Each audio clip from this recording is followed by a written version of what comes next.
Elle pensait qu'elle allait vivre le plus beau jour de sa vie, mais elle savait pas que quelqu'un l'avait déjà maudite. L'histoire que je vais te raconter, elle s'appelle simplement La mariée trop fière. Avant de commencer l'histoire, n'hésite pas à commenter l'heure à laquelle tu vois cette vidéo pour voir les plus chanceux. Tunis, 2021. Kenza, 23 ans, fiancée et amoureuse. Son mariage approche et elle rayonne. Tout le monde parle d'elle. Ils disent il est beau ton futur. C'est rare un homme comme ça, tu vas être une princesse. Et elle alimente. Story Insta, photo de la bague, robe de rêve. Elle dit regardez-moi bien, je vais être heureuse.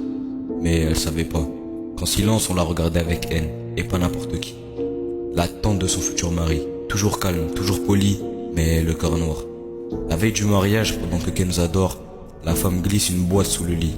Dedans, un mouchoir taché de sang, des mèches de cheveux et un verset du Coran corrompu.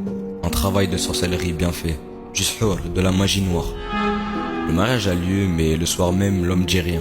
Il la regarde comme une étrangère, il la touche pas et quand elle s'endort, elle rêve. Des femmes sans visage, des vers qui sortent de sa bouche, des rires d'enfants derrière la porte. Les jours passent, Kenza dépérit. Elle a les yeux cernés, des bleus sur le corps, sans savoir d'où. Elle vomit tous les matins des morceaux de tissu noir et dans la salle de bain, le miroir fait de la buée tout seul, avec écrit « T'as volé ce qui m'était promis ». 2 semaines plus tard, le mari la frappe. 3 semaines, il la jette dehors.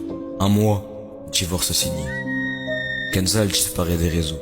Elle parle plus, elle mange plus. Et un soir, elle monte sur la terrasse et elle se jette.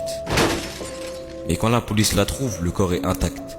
Aucune blessure, mais sa peau est couverte de symboles, de cercles, de noms écrits à l'envers, et une main imprimée sur son dos, comme brûlée dans la chair.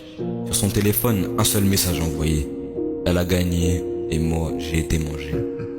Depuis, sa chambre reste fermée, mais les voisins disent entendre tard la nuit des rires, et parfois, une voix qui murmure, le mal d'œil, c'est pas des mots, c'est des dents.